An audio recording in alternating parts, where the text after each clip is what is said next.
Coffee তো খেতেই এসেছি, আর কফি ইন্টারভিউ ইজ সেকেন্ডারি। ওকে ওকে কেউ জিজ্ঞাসা করে কফি এই খাবে পেছনে কিনা? লাগার সঙ্গে সঙ্গে সবার ঘরের বা বাড়ির বা নারীর খবর দেওয়ার সঙ্গে সঙ্গে মাঝে মধ্যে সিনেমা ইন্ডাস্ট্রির সিনেমার খবরও আর দিও ভালো। রেপুটেশন আমার হয়েছে দর্শকের কাছে তোমাকে এত ভালোবাসি বলেই হয়তো। কিভাবে সোশ্যাল মিডিয়া রুল করা যায়। কিন্তু আমি বলবো যে একদম দর্শক নয়, এটা হচ্ছে তোমাদের মতো লোকজনরা যারা হচ্ছে জার্নালিস্ট, যারা শহুরে, যারা আরবান, হুম হুম তারা কিন্তু এই মেন স্ট্রিম সিনেমার পেছনে সবাইকে তুমি তোমার প্যারামিটারের সঙ্গে যখনই মাপতে শুরু করে দেবে তখনই তার মধ্যে ট্যালেন্ট থাকলেও সে কিন্তু এই 100 গ্রাম হুম। ওয়েটের জন্য তাকে সোনাটা হাত ছাড়া হবে।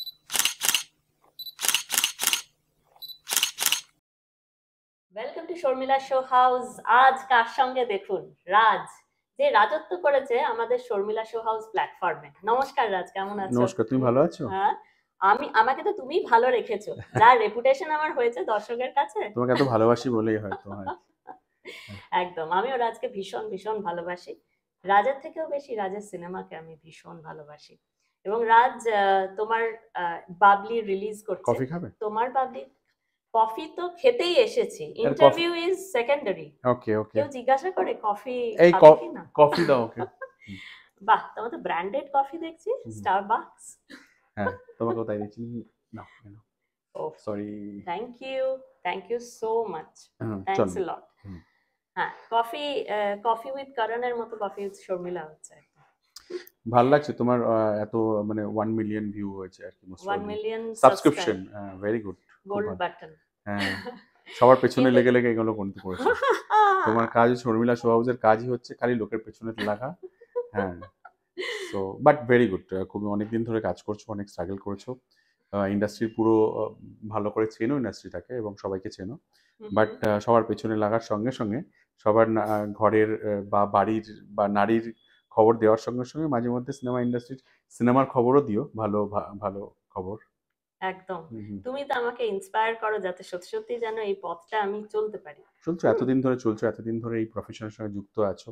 আজকে নয় তোমার একটা প্ল্যাটফর্ম আছে, তার আগে তুমি এই প্রফেশনের সঙ্গেই যুক্ত ছিলে একদম। কোনো না কোনো ভাবে আর কি। হুম হুম। সো কেমন লাগছে বাবলির ইয়ে, কেমন লাগছে তোমার? বাবলি, বাজ কেমন লাগছে, ঠিক লাগছে? বাবলির বাজ তো বটেই, তুমি নিজেই জানো। হুম। এবার সোশ্যাল মিডিয়া, তুমি জানো যে কিভাবে সোশ্যাল মিডিয়া রুল করা যায়। কিন্তু আমি বলবো, একদম আহ, না। আমি বলবো যে বাবলি হুম। 90s এর প্রথম দিকে ইউথকে এত ছুঁয়েছিল। এবং তখন তুমি বই বাবলি পড়ার, পড়েছিলে? হ্যাঁ, তখন বই পড়ার আলাদা একটা হুম। মাদকতা ছিল। যেমন সবাই আমরা এখনকার পাড়ায় পাড়ায় কল্পনা না, আমি বলছি ধরো ধরো আমাদের প্রথম প্রথম যে একটা যৌনতার ধারণা আসছে, হুম। সেটা বাবলি যেন একটা আলাদা কোনো একটা একটা বুদ্ধদেব হঠাৎ গুহ। করে, হ্যাঁ, হঠাৎ করে একটা কাটথ্রোট কোনো একটা মেসেজ দিল।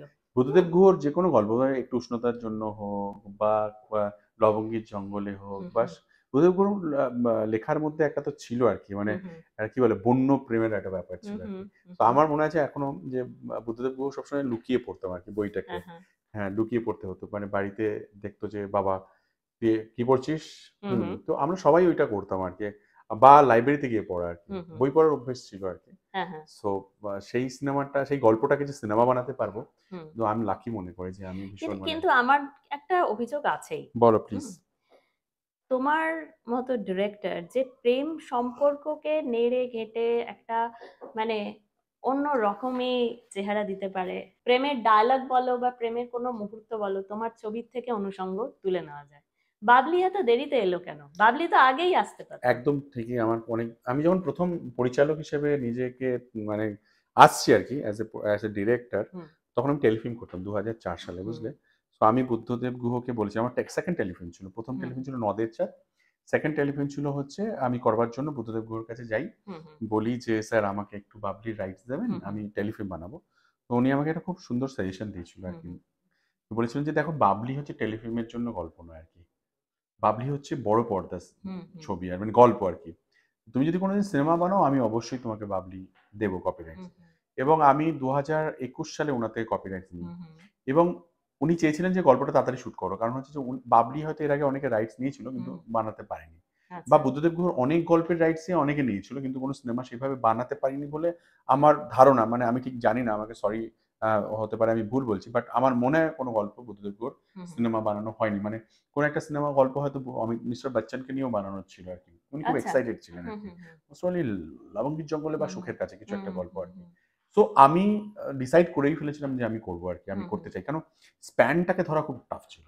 মানে হুম মণিপুর, ইম্ফল থেকে কোহিমা হুম টু ডিমাপুর, এবং হুম সেটা একটা জার্নি, জঙ্গল, সেখানে রাত কাটানো, হুম একটা ছেলে এবং অচেনা দুটো ছেলে মেয়ে, তাদের পরিচয় হওয়া, তাদের মধ্যে ভালো লাগা তৈরি হুম হওয়া, সেই ভালো লাগার পরিণতি কোথায় গিয়ে দাঁড়ানো, হুম এবং বাবলি এমন একটি মেয়ে, মানে যে মেয়েটা নিজের মানে খুব এডুকেটেড, হুম সব হুম কিছু আছে, কিন্তু একটা কমপ্লেক্সও আছে, ও একটা ইনার ফাইটও রয়েছে আর কি। সো এই গল্পটাকে ঠিকঠাক করে তুলে ধরা খুব টাফ ছিল আর কি। সো আচ্ছা আমার মনে হচ্ছিল আমি পারবো, তাই আমি করেছি, এবং হুম ট্রেলার যারা দেখেছে, গান যারা দেখেছে, তাদের প্রত্যেকের ভালো লেগেছে। সবাই হুম বলেছে যে আমি বাবলি, আমরা বাবলি হলে গিয়ে দেখবো আর কি, দেখতে চাই। অনেকের হুম যারা যারা পড়েছে, ম্যাক্স প্রচুর লোক হুম পড়েছে, হুম তারা প্রত্যেকে দেখলাম সোশ্যাল মিডিয়ার ফিডব্যাকে হুম যে তারা দেখতে চায় যে আদৌ বাবলি যেটা পড়েছিল সেটা আছে কিনা পর্দায়। আমি হুম এইটুকুনি বলতে পারি যে বড় পর্দায় গিয়ে বুদ্ধদেব গুরুর হুম হুম লেখার মধ্যে এমন ছিল যে কিছু চেঞ্জ করতে হুম হয়নি। হুম হুম যা লিখে গেছেন আমি কারণ সেটাকে ওনার ইয়েটা ছিল সিনেমাটিক। তুমি ধরো সিনেমা না একদম যেসব সিনেমাটি, হ্যাঁ একদমই। যে যে কাহিনীগুলো উনি লিখতেন, মনে হতো প্রত্যেকটা ডিটেলস একদম মানে তোমাকে আলাদা কষ্ট করতে কষ্ট হবে না করতে হবে না, যে কারেক্ট। যে তুমি মানে যদি ছবি একটা সাজাতে, একটা ঘর কি করে সাজাতে হবে সেখানে পুরো সব সব সব জায়গাতে। ডেসক্রিপশন দেওয়া থাকে হ্যাঁ ওনার হ্যাঁ একদম। আমি বলছি তো, ডায়লগ গুলো আমরা যা দেখছো হুম বা সিনেমাতে যা পাবে, 98% ডায়লগ ওনার ডায়লগ। হুম আমরা 2% ডায়লগ হয়তো সিনেমার ক্ষেত্রে এদিক ওদিক করার চেষ্টা হুম করেছি। হুম হুম স্ক্রিন প্লেটাকে একটু, যেহেতু ওনার একদম লিনিয়ার একটা গল্প ছিল, হুম হ্যাঁ মানে সেটাকে আমরা একটু, আমি আমার মতো করে একটু চেঞ্জ ফ্ল্যাশব্যাক করে, ফরওয়ার্ড সব একটু করে। চেঞ্জ হুম করে নিয়েছি ব্যাক অ্যান্ড ফোর্থ হুম করে। বাট সবাই একদম প্রপারলি বাবলি দেখবে। কিন্তু হুম 1984 এ লেখা, হুম আমি সময় ধরেছি 1995, হুম এবং আমি দেখাবো ছবিটা 2024 এ। হ্যাঁ, সো কিন্তু আমাকে তুমি তুমি কি দেখাচ্ছ 95 এর? 95 এ হুম, দেখাচ্ছি, মানে হুম, যেখানে হুম। মোবাইল নেই, নেই, টেকনোলজি হ্যাঁ, ওইভাবে হ্যাঁ, নেই, হ্যাঁ। তার এসেন্সটা রয়েছে আর হুম, কি। হুম, কিন্তু হুম। আমি কিন্তু এক- আর সিটিস্কেপ, সিটিস্কেপ না মানে ধরো যে জায়গাটা ল্যান্ডস্কেপ, তাই তো সেখানেই শুট ল্যান্ডস্কেপ করেছে, একই রকমই একই আছে, আছে। একই হুম, আছে। কিন্তু এখনকার টেকনোলজি অনেক উন্নত হয়ে গেছে। ধরো হুম, আমি যদি সেই সময় হতো, তাহলে হয়তো একটা অ্যাম্বাসেডর বা একটা জিপে করে আম, ইম্ফল হুম, থেকে ডিমাপুর নিয়ে যেত। আমি সেখানে একটা খুব সুন্দর কাস্টমাইজ একটা গাড়ি বানিয়েছি। হ্যাঁ, গাড়িটা দেখলেই মনে হবে একটা হিরো, মানে হুম, আমিও হুম, চালাই, আমি ওই গাড়িটা করে একটি আমার গার্লফ্রেন্ডকে বা আমার হুম, অপরিচিত একজন মেয়েকে নিয়ে যাই, যার সঙ্গে আমার ওই জার্নিতে ভালো লাগাটা তৈরি হুম, হবে। হুম, সো আমি ওই ফিল গুড ফ্যাক্টর গুলোকে তৈরি করেছি। আচ্ছা। একটা ভীষণ সুন্দর একটা, কি বলবো, একটা প্যালেট তৈরি করেছি, হুম, একটা হুম, কালার হুম, হুম, প্যালেট, হুম, হ্যাঁ, যেটার মধ্যে রিচনেস আছে। সিনেমার একটা ভাষা হুম, থাকে, দেখো আমি রাজচৌধুরীর একটা সিগনেচার থাকবে আর কি, ঠিক। ভালোবাসার ছবিতে। সো বুদ্ধদেব গুহ, তার সঙ্গে আমার একটা নিজের সিগনেচার দিয়ে আমি ছবিটা প্রেজেন্ট করবো, কিন্তু সেখানে এসেন্স বা ক্যারেক্টার বা হুম, গল্পের কোথাও নাড়চাড় হবে না আর কি। লুক অ্যান্ড আচ্ছা, ফিলে হয়তো একটু ঝকঝকে তকতকে হবে। আচ্ছা। হ্যাঁ, হ্যাঁ, সেটা তো তোমার ফোর্টে, হ্যাঁ, ইওর তার সিগনেচার। সঙ্গে গান, হ্যাঁ, যেহেতু উনি লুক অ্যান্ড ফিল তোমার সিগনেচার করে একটা স্ট্রোক দিয়ে দিলেই তো হ্যাঁ, হয়ে আমি গেল। ওই অ্যাডনটা করেছি আর কি, দেখতে সুন্দর হবে। মানে উনি যেখানে শাড়ির কথা উজ্জ্বল মানে তুলেছেন, বলেছেন, আমি সেখানে হয়তো বেগুনি জংলাপাড়ের শাড়িই পরিয়েছি, হুম, সেটা নিয়ে কোনো সন্দেহ নেই। কিন্তু যেখানে উনি বলেননি, আমি সেই জায়গাটা নিজের মতো লাইসেন্স করে নিয়েছি। যে আচ্ছা। ধরো একটা 95 এর যদি মেয়ে হয়, সেই সময় মনে আছে তোমরা যখন যারা 95 এ হুম, বড় হচ্ছে, তারা হুম, জানে যে তখন একটা প্যান্ট শার্ট পরার একটা টেন্ডেন্সি তৈরি হচ্ছিল, বাড়ির বড়দের প্যান্ট সবে শার্ট, সবে। সবে সবে। হ্যাঁ, এবং অনেক বাড়িতে ছিল যে হাজবেন্ড ওয়াইফ ওরা ঘুরতে 95 এ গেছে। তুমি কি মাধ্যমিক না 95 ওরকম এ দিয়ে বেরিয়ে গেছি আর বেরিয়ে কি, গেছে? হ্যাঁ। হ্যাঁ, হ্যাঁ। সো আচ্ছা। আমি সবার বিয়ে হয়েছে হয়তো, হাজবেন্ডের প্যান্ট আর শার্ট পরে একটা ছবি তুলেছে আর কি। হুম, হুম, হুম, হ্যাঁ, হুম। সেই ট্রেন্ডটা কিন্তু সেই সময় চলছে আর ডাবল কি। স্টুডিওতে হ্যাঁ, গিয়ে হ্যাঁ, তোলা। হ্যাঁ। সো আর ওকে বেড়াতে গেলে বেড়াতে তবে গেলে প্যান্ট বাড়িতে শার্ট। বাড়িতে হ্যাঁ, কখনোই শাড়ির বাইরে পড়ছে না, হ্যাঁ, তখন একটা হ্যাঁ, কনজারভেটিভ একটা সোসাইটির মধ্যে হ্যাঁ, আমরা হ্যাঁ। বাস করতাম। সো আমি সেখানে বাবলিকে দেখিয়েছি, কিন্তু একটু সেগুলো থেকে ভেঙে বেরিয়ে আসার চেষ্টা করছি আর কি। সেই ব্যাপারগুলোও আছে আর কি। আচ্ছা। আর বুদ্ধদেব গুহ তো আর নেই। হুম, মানে সেটা আমাদের দুঃখের যে উনি আমি ওনাকে সিনেমাটা চলে দেখাতে গেলেন পারলাম না। হ্যাঁ, এবং এমন একটা কঠিন সময় যে হয়তো তুমিও কি ওনার সঙ্গে আমার বহুবার যোগাযোগ হয়েছে, কথা হুম, হয়েছে, হুম, নিয়ম করে হতো। আর উনি নিজেই যেহেতু শুভশ্রী এবং আবিরের নাম হুম, সাজেস্ট হুম। করেছিলেন ছবিতে আর কি, সো সেটাও খুব ইম্পর্টেন্ট আমাদের জন্য ছিল। আচ্ছা, উনি দুজনকেই খুব পছন্দ করতেন এবং কাজ উনি দেখেছেন। সবকিছু দেখতেন, ভীষণ আপডেটেড ছিলেন আর কি, হ্যাঁ, হ্যাঁ। সবাইকে চিনতেন, সবাইকে বুঝতেন, কে কি করছে সব জানতেন। আমি তো বলেছিলাম যে শুভশ্রী কি করে করবে, ও তো ভীষণ রোগা আর কি তখন সেই সময়। হুম, হুম। তো বলছে যে আরে তোমাদের সিনেমার লোকজন তো তোমরা মোটা রোগা হয়েই যেতে পারো যখন তখন। আবিরকে উনি সাজেস্ট করেছিলেন, আবিরকে খুব ভালো লাগতো ওনার আর কি। এই সব ওনার একটু বলে দিয়েছিল, বাড়বে তো। আবির মধ্যে তো একটা ড্যাশি হ্যাঁ, একটা ব্যাপার আছে। লেডি কিলার, হ্যাঁ, খুব সাইলেন্ট লেডি কিলার, বাঙালির হিরো বলতে পারি। এবং ছবিতে 5টা গান আছে, ইন্দ্রজিৎ দাশগুপ্ত কম্পোজ করেছে। সেই 5টা গান হচ্ছে গেয়েছে শ্রেয়া ঘোষালের 2টো গান আছে, এলোমেলো রাত, এবং এখন একটা রিসেন্ট বেরিয়েছে যেটা আছে মন পাখি। অসাধারণ 2টো গানই সবার মুখে মুখে ঘুরছে।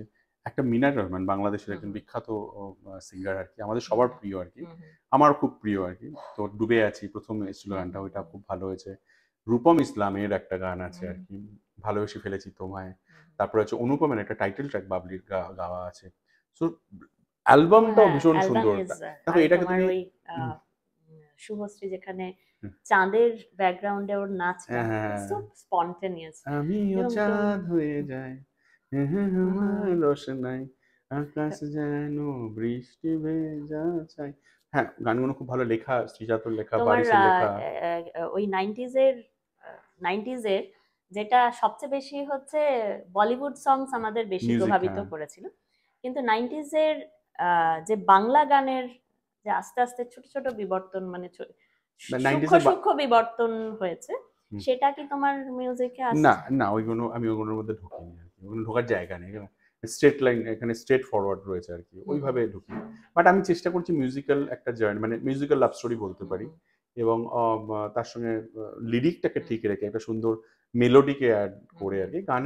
গানটাকে মানে আসার জন্য গান না, মানে ছবিটাকে এগিয়ে নিয়ে যাওয়ার জন্য, গল্পটাকে এগিয়ে নিয়ে যাওয়ার জন্য, বা ভালোবাসাটা আরেকটু পরিণত হওয়ার জন্য গানটাকে রাখা হয়েছে আর কি। আচ্ছা, এবং শুভশ্রীকে তুমি অনেক পরিণত অবস্থায় পেলে, যে অন স্ক্রিন সে এখন মানে ও অনেক বেশি পরিণত সাংসারিক দিক থেকে, এবং তার সময়ের সঙ্গে সঙ্গে সেটা সবারই হয়, যেমন তুমিও পরিণত এখন। হ্যাঁ নিশ্চয়ই, আমার একটা ছেলে আছে, তোমার ছেলে মেয়ে দুটোই আছে, মানে তুমি একেবারে তো ফুল সার্কেল।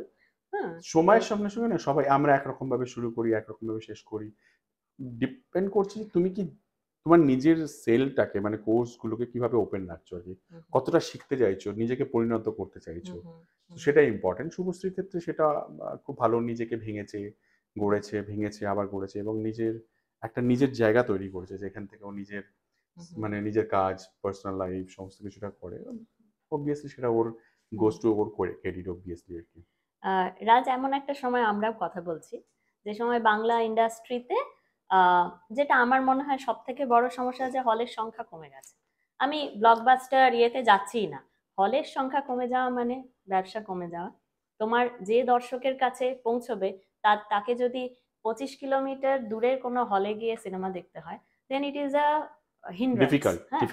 এবং তোমাকে যদি একদম শহর কেন্দ্রিক মাল্টিপ্লেক্সের উপর নির্ভর করতে হয়, আমার মনে হয় প্রোডিউসার হিসেবেও তুমি আমার লিমিটেশনটা হয়ে যাবে, এবং তুমি ওটাতে খুশি হতে পারবে না, মানে ওই আমার বাজেটও কমে যাবে সব ছবি বানানোর ক্ষেত্রে, বিক্রি করার ক্ষেত্রে, সব ক্ষেত্রে। হ্যাঁ, এটার অবভিয়াসলি কারণ হচ্ছে যে হলের সংখ্যা কমে যাওয়া এবং সিঙ্গেল স্ক্রিন বন্ধ হয়ে যাওয়া, এবং সিঙ্গেল স্ক্রিন বন্ধ হয়ে যাওয়ার পেছনে সব থেকে বড় কারণ হচ্ছে মেইন স্ট্রিম সিনেমা মানে না করা। মেইন স্ট্রিম সিনেমাকে আমরা মানে ভীষণ আন্ডারএস্টিমেট করেছি।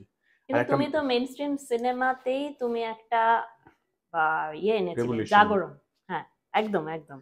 কারণ আমার মনে আছে, আমি আবারও বলবো, আগের ইন্টারভিউতে বলেছি, আবারও বলবো, চ্যালেঞ্জ দেখে এসে, আমি তখন আনন্দলোক পত্রিকায় চাকরি করি, দেখে এসে আমি এডিটরকে বলেছিলাম এইটা হচ্ছে এমন একটা কমপ্লিট সিনেমা যেটা আমার বাণিজ্যিক ছবি যেরকম আমি চাই দেখতে হলে, সেটাই আমাকে দেখিয়েছে। না, অ্যাকচুয়ালি এখানে তো এই একটা সমস্যা তৈরি হয়েছিল, তুমি বুঝতেই পারছো, যে মেইন স্ট্রিম সিনেমার পেছনে লেগে গেছিল সবাই মিলে, যে মেইন স্ট্রিম সিনেমাকে ভীষণ ক্রিটিসাইজ করা হতো। মেইন স্ট্রিম সিনেমার লোকজনকে না না দর্শক কিছু করেনি, দর্শক নয়, এটা হচ্ছে তোমাদের মতো লোকজনরা, যারা হচ্ছে জার্নালিস্ট, যারা শহুরে, যারা আরবান, তারা কিন্তু এই মেইন স্ট্রিম সিনেমার পেছনে লেগে পড়েছিল, যে এটা হচ্ছে কি রুচিসম্মত নয়, আমাদের বাঙালি সিনেমার সঙ্গে যায় না। এবং দেখো, দর্শক তো ওয়েট করে আছে কোনটা দেবে সেটা চালাবো। এবার যখনই তুমি এরকম একটা কোনো মেইনস্ট্রিম সিনেমার অ্যাক্টর, বললে তোমাদের মতো আন্ডারলাইন, মেইনস্ট্রিম সিনেমার অ্যাক্টর, অ্যাক্ট্রেস, ডিরেক্টরদেরকে ভীষণ ছোট করে দেখা হতো। আজ এই শুভশ্রীর কথাই যদি বলা হয়, কি বলা হতো, এই তো কমার্শিয়াল সিনেমার হিরোইন, এ শুধু নাচতে পারে, তোকে কোনোদিন সুযোগই দেওয়া হয়নি যে অভিনয় করতে পারে কিনা। কিন্তু তুমি এটা কেন ভেবে নিচ্ছ যে কমার্শিয়াল সিনেমাতে অভিনয়টা থাকবে, মানে নেই, সেটা অন্যেরা বলছে বলে আমাকে মেনে নিতে হবে? আমি মেনে নিচ্ছি না, পারসেপশন। আমি একটা ভালো সিনেমা তৈরি করছি, হয়তো সেই সিনেমাটা গিয়ে হলে লোক দেখতে ভয় পাচ্ছে যে আরে সত্যি সত্যি সিনেমা দেখার মতো, যে দেখলে আমার কি মান সম্মান চলে যাবে, এটা পারসেপশন ক্রিয়েট হয়েছিল। আমি যদি আজকে তোমার সম্পর্কে পারসেপশন ক্রিয়েট করি আমি সারাদিন ধরে, তখন দেখবে তোমার ইয়েতে গিয়ে লোক বাজেভাবেই দেখতে শুরু করবে। Yes or no? ধরো তুমি খুব ভালো কন্টেন্ট এনেছো, কিন্তু আমি তোমাকে পারসেপশন মার্কেটিং করে এমন পারসেপশন ক্রিয়েট করলাম যে তোমার চ্যানেলে যাওয়া মানে বাজে জিনিস, ওখানে বোগাস, তখন দেখবে মানুষ বলবে না ও শর্মিলা ইয়েতে যাবো না, আমি তাহলে একটা কাজ করি, অন্য কিছু করি। মানে আমি কাউকে ছোট করছি না, সব ধরনের সিনেমা সব জায়গায় থাকা উচিত, অ্যানালাইসিস করছি। আমি ভুক্তভোগী, আমি দেখেছি। বোঝে না সে বোঝে না 2012 সাল, 150 দিন ছবিটা চলেছে, ঠিক আছে, 150 দিন হাউসফুল, এবং কি সিনেমা, এখনো আজও বোঝে না সে বোঝে না নিয়ে কথা হয় আর কি সবসময়। গান বা আমাদের মেইনস্ট্রিম সিনেমার গান কিন্তু সব থেকে সুপারহিট করেছে আর কি, মানে 100 মিলিয়ন্স কিন্তু এইসব সিনেমাই করতো আর কি, ভিউ আর কি। সো আজকে কেন আমাদেরকে 1 লাখ ভিউয়ের জন্য পাগলের মতো হতে হচ্ছে? কারণ আমাদের দর্শক আমাদের থেকে মুখ ফিরিয়ে নিয়েছে। ওরা যে ধরনের সিনেমা দেখতে চায় আমরা সেই ধরনের সিনেমা বানানো বন্ধ করে দিয়েছি। কেন বন্ধ করে দিয়েছি? কেন ওরা কিন্তু ওই মাল্টিপ্লেক্সে এসে সিনেমা দেখার মতো পরিস্থিতি নয়। ওরা সিঙ্গেল স্ক্রিনে ওই 40 টাকা 50 টাকা দেখবে, নন্দন সবসময় ফুল থাকে কেন? কম পয়সায় কিন্তু আমি সিনেমাটাও দেখতে পারি। এগুলো অনেক ইকোনমিক্যাল, অনেক কোনো পারসেপশন, অনেক কিছু রয়েছে এর সঙ্গে। আমি একটা ভালো সিনেমা বানালেই হবে না, সিনেমাটা চালাবো কোথায়, দর্শক আসবে কোথায়? হলের কথাটা প্রথমে আনলাম যে এই যে আর হল মালিকরাও বেচারা কি করবে, একটা হল নিয়ে বসে আছে, যে সিনেমাটা আসছে সে সিনেমাটা চলছে না, বা সিনেমাটা লাগানোর পরে লোকে ঢুকছে না, লোকে তখন দেখছে না, ঢুকে ভাবছে আমি টেলিভিশনে দেখে নেবো, আমি অন্য কোনো প্ল্যাটফর্মে দেখে নেবো আর কি, এইরকম একটা পারসেপশন ক্রিয়েট হলো। সেগুলো তো ম্যাটার করলো তো। সেটা ধরো যুগের পরিবর্তন, সেটা একটা কোনো সিনেমার বা সিনেমা সংস্কৃতির পরিবর্তন আমি বলবো না, কারণ যুগ পাল্টেছে বা প্ল্যাটফর্মস পাল্টেছে। আগে সোশ্যাল প্ল্যাটফর্ম ছিল না, আগে ওটিটি ছিল না, এখন এসেছে। এই সিনেমার এই এই এই যে একটা টেক্সচার, এটাতে সবাই ভুগছে, বলিউড সিনেমাও ভুগছে বা অন্যান্য ভাষাভাষী সিনেমা। সাউথ ভুগছে না, কেন ভুগছে না বলো? কারণ ওখানকার সেন্সিবিলিটি আলাদা। না, ওখানে লোকে আগে তামিল সিনেমাটা বা তেলেগু সিনেমাটা দেখতে যায়, তারপরে ওরা অন্য সিনেমা, ওরা অ্যাকচুয়ালি ওদের ল্যাঙ্গুয়েজকে খুব ভালোবাসে, ওদের কালচারকে খুব ভালোবাসে। সো গ্রামের কালচার হোক, শহরের কালচার হোক, আর মাঝামাঝি কালচার হোক, সব কালচারের মানুষ সাপোর্ট করে আর কি। আমাদের এখানে, আমি মফস্বল থেকে এসেছি, ও কি জানে? ও মফস্বলের ছেলে, ও বেশি কিছু জানে না। একটা গ্রাম থেকে একটা ছেলে আসলে সবার প্রথম বলা হবে ও শিক্ষাগত যোগ্যতা কি আছে। সো সবাইকে তুমি তোমার প্যারামিটারের সঙ্গে যখনই মাপতে শুরু করে দেবে, তখনই তার মধ্যে ট্যালেন্ট থাকলেও সে কিন্তু এই 100 গ্রাম ওয়েটের জন্য তাকে সোনাটা হাতছাড়া হতে হবে আর কি। সো আমরা ভীষণ জাজমেন্টাল হয়ে গেছিলাম, জাজমেন্টাল। ওর জন্যই হয়তো সবকিছু মিলিয়ে, আমি বলছি কাউকে দোষারোপ করছি না, এর সঙ্গে অনেক কিছু জড়িয়ে আছে গো। পারসেপশন ভীষণ ম্যাটার করে, আমি তো বলছি। আমি নিজে কমার্শিয়াল সিনেমা, মেইনস্ট্রিম সিনেমার লোক, আমি জানি আমাকে কত আন্ডারস্টিমেট করা হয়েছে। আমার একটা কাজ বেরিয়েছে, সেটা লেখা হয়নি। প্রলয়ের মতো একটা ছবি যখন বেরিয়েছে 2013 সালে, কেউ একটা লাইন লেখেনি, পরে গিয়ে সবাই বা বা বা বা করেছে, যে সবাই ভেবেছে কি লিখবো ওর সম্পর্কে, ওর ছবির সম্পর্কে বলেছে। তুমি সত্যি কথা বলছো? 100 টাইমস বলছি। তুমি একটা লেখা বের করতে পারো না প্রলয়ের মতো একটা সিনেমা। জার্নালিস্টরা, আমার বন্ধু বান্ধবরা দেখে গেছে, দেখে গিয়ে বলছে আমাদের হাউস আমাকে অ্যালাউ করছে না তোমার ছবি নিয়ে লেখার জন্য। আমি বলছি তোমাকে, আজকে সেই পারসেপশনটাকে আমি ভাঙতে হয়েছে, কারণ আরবান সিনেমা করে ভাঙতে হয়েছে, পরিণীতার মতো একটা সিনেমা করে ভাঙতে হয়েছে, একটা হাবজির মতো তোমার কি সিনেমা। এই সমস্ত কিছু তোমাকে এফেক্ট করেছে না, ভীষণ ভাবে? এফেক্ট করেনি, এটা তো জার্নি। তাহলে তোমাকে এই আজকে কেন আরবান সিনেমা গ্রামের দর্শক দেখবে না? নিশ্চয়ই দেখবে। আর আরবান সিনেমা বা গ্রামের দর্শক সব একটা একটা দেখো, তুমি যদি ওইভাবে ভাবো তাহলে তুমি ভুল করবে আর কি। সাধারণ মানুষ, যারা সাধারণ মানুষ, তারা কিন্তু লিনিয়ার গল্প দেখতে ভালোবাসে। তারা এত মার প্যাচ বোঝে না আর কি, এত সাসপেন্স বোঝে না, সহজ সরল গল্প দেখতে পছন্দ করে, তাদের অ্যাপ্রোচটা আলাদা হয় আর কি। খুব বেশি সাসপেন্স ছবি নিয়ে যাও, খুব বেশি ডিটেকটিভ ছবি নিয়ে যাও, দেখবে গ্রামের দর্শকরা খুব একটা পছন্দ নাও করতে পারে, কারণ ওরা সারাদিন পরিশ্রম করার পরে সিনেমা হলে সিনেমা দেখতে আসে এন্টারটেন হওয়ার জন্য, ওখানে কিছু জ্ঞান নিতে আসে না। এগুলো অনেক কিছু থাকে আর কি, ছোটখাটো ব্যাপার থাকে আর কি, খুব স্মল ব্যাপার কিন্তু খুব ইম্পর্টেন্ট ব্যাপার এটা। তুমি কাউকে ইগনোর করতে পারো না আর কি, কাউকে ছোট করতে পারো না। ঠিক আছে, আজকে এতগুলো সিনেমা হল ছিল, আমাদের চিরদিনই যখন রিলিজ করেছি তখন 34টা হলে, সেই সিনেমা যখন ক্লোজ করছি 26 উইক হাউসফুল, সেই ছবি যখন ক্লোজ করছি তখন 500টা সিনেমা হল রয়েছে। তো একটা সিনেমা এত একটা ইন্ডাস্ট্রিকে এইভাবে ঘুরিয়ে দিয়েছিল আর কি। তো তার মধ্যে জোর আছে বলেই তো করেছিল। অবশ্যই। তারপরে তার সেই সিনেমার লোকজনকেই তুমি পরের দিকে গিয়ে ছোট করছো আর কি সারাক্ষণ। একটা কেউ লিখছো না, একটা কেউ সাপোর্ট করছো না। আমরা কি বলি এখানে সারাক্ষণ সমালোচনা করতে পছন্দ করি, আজও দাঁড়িয়ে। আর আজকে প্রলয় বলে একটা ওয়েব সিরিজ করেছি, আবার সেখানে প্রলয় আবার প্রলয়, যেখানে সবচেয়ে বেশি প্রমোশন আমার প্ল্যাটফর্মে হচ্ছে। সব থেকে বেশি লোক দেখেছে এখানে, সব থেকে বেশি লোক দেখেছে অল ওভার ইন্ডিয়াতে, নাম্বার মানে ট্রেন্ড করেছে আর কি, এবং এখানে সব থেকে বেশি সাবস্ক্রিপশন হয়েছে। সেই সেই ওয়েব সিরিজটা নিয়ে যখন কি বলবো, যখন কলকাতাতে মানে কলকাতার বড় বড় হাউসগুলো যখন রেটিং করছে, তখন প্রলয় নেই সেখানে, তুমি বুঝতে পারছো? তো তুমি কি বলছো, এটার মধ্যে ইয়ে নেই? সো যাকে, এগুলো অন্য পার্ট, এগুলো পার্ট অফ লড়াই, এগুলোর মধ্যে না ঢোকাই ভালো। আমরা বাবলিতে থাকি, 15ই আগস্ট ছবিটা রিলিজ করছে, আপনারা প্লিজ হলে গিয়ে ছবিটা দেখুন। যদি আমি বলবো একটাই কথা, যদি ট্রেলার এবং গান দেখুন, যারা দেখেছেন ভালো, যারা দেখেননি তারা প্লিজ রাজ্যপতি এন্টারটেনমেন্টের ইউটিউব চ্যানেলে গিয়ে গান এবং ট্রেলার দেখুন। যদি মনে হয় দেখে ভালো লেগেছে, দেখতে ইচ্ছে করছে, অবশ্যই হলে গিয়ে ছবিটা দেখুন। বাহ, তুমি তো পুরোই বলে দিলে। হ্যাঁ, আমার কি বলার আর থাকলো? তবে আমারও জিজ্ঞাসা করার আছে, সেটা হচ্ছে যে হাবজি গাবজিতে আমি শুভশ্রীর অ্যাক্টিং মারাত্মক ছিল। ওই নিজের মধ্যে সাসপেন্সটাকে জমিয়ে জমিয়ে রেখে ও যে অ্যাক্টিংটা বাইরে করছিল, কমেন্ডেবল, মানে সত্যি গায়ে কাঁটা দেওয়ার আমাদের মতো। ইন্ডাস্ট্রির প্রত্যেকটা তোমার অ্যাক্টর অ্যাক্ট্রেস প্রচন্ড না ভালো, তাদেরকে জায়গা দাও, ওদেরকে স্পেস দাও, ফাটিয়ে দেবে তারা। সেটা তো প্রুভেন। না হলে আজকে কলকির মতো ছবিতে 700 স্ক্রিন টু স্ক্রিন তাহলে রোল হয়, তাহলে সেটা তো সবাই ট্যালেন্টেড, একদম। মানে ওকে হ্যাঁ, কালকি করার পরে 700কে প্রমাণ করতে হবে না না যে না কত ভালো অ্যাক্টর।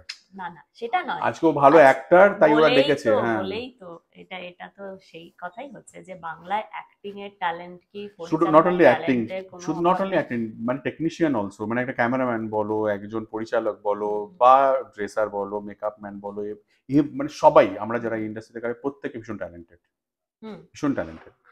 এবং তোমার হিন্দি ওয়েব সিরিজেও তোমার পথ চলা শুরু হয়ে গেছে অলরেডি, ওই আর কি। এবং কিছু বাধার সম্মুখীন হয়েছে রিসেন্ট না না, টাইমে। কোনো বাধার সম্মুখীন হয়নি। তুমি এরপরে ওদের ইন্টারভিউটা করো, ঠিক আছে? বাবলি দেখুন 15ই আগস্ট। ঠিক আছে, ভালো থাকবে। আচ্ছা, শর্মিলা শো হাউসে আমরা রিসেন্টলি গোল্ড প্লে বাটন পেয়েছি। ও গ্রেট, কংগ্রাচুলেশন। আমি দেখেছি, ভীষণ ভালো লেগেছে আর কি, কারণ 1 মিলিয়ন সাবস্ক্রিপশন। শর্মিলা নিজে খেটে, সবার সঙ্গে কথা বলে, সবাইকে এন্টারটেন করে, সবার পেছনে লেগে, সবাইকে ভালোবেসে, পেছনে লেগে করেছে। আমি তোমাকে obviously Sharmila, thank you so much. Obviously তোমার নিজের কন্টেন্ট বানানোর সঙ্গে সঙ্গে আমাদের কন্টেন্টকেও তোমার প্ল্যাটফর্মে ব্যবহার করো, মানুষ, তোমার দর্শক যাতে আমাদের ছবি দেখে আর কি। একদম। আর রাজ, তোমার ছবি এই যে জয়যাত্রা যেন কখনো স্তব্ধ না হয়, এবং তুমি আরবান রুরাল যাই ছবি বানাও, তুমি রাজ চক্রবর্তী, এটাই হচ্ছে তোমার সিগনেচার। এইটাই যেন মানে আমিও গ্রামের সঙ্গে কানেক্টেড, আমার দেশের বাড়ি মেদিনীপুর। সেখানে কিন্তু রাজ চক্রবর্তীর সিনেমা মানে তারা যত দূরেই সিনেমা হল হোক, তারা দেখতে যাবে। সুতরাং তোমার দর্শক নেই কি এটা এটা দিস ইজ ইম্যাটেরিয়াল। তুমি যেটা অ্যাচিভ করতে পেরেছো, দ্যাট ইজ ম্যাচলেস। আমার এটা অন্তরের কথা, আমি তোমাকে বললাম। আর তোমার 15ই আগস্টে রিলিজ করছে বাবলি, আপনারা সবাই নিকটবর্তী প্রেক্ষাগৃহে অবশ্যই দেখতে যান। এবং শুভশ্রী আবির এই জুটিটাও সবার প্রিয়, সবাই জানে। ফার্স্ট টাইম আসছে, এদের দুজনকে ইন্ডিভিজুয়ালি সবাই খুব পছন্দ করে। ফার্স্ট টাইম এদের জুটিটা কেমন লাগলো, অবভিয়াসলি শর্মিলাকে জানাবে না।